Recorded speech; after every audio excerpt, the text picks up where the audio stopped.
নমস্কার বন্ধুরা, আমি একটা নতুন রেসিপি দেখাবো আপনাদের।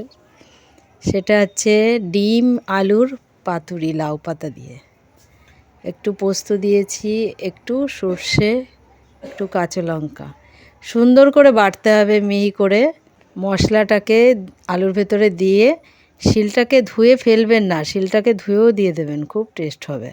হলুদ, লবণ আর একটু তেল দিয়ে ভালো করে মাখতে হবে। ডিমটাকে ফাটিয়ে দিয়ে আর একটু মাখতে হবে।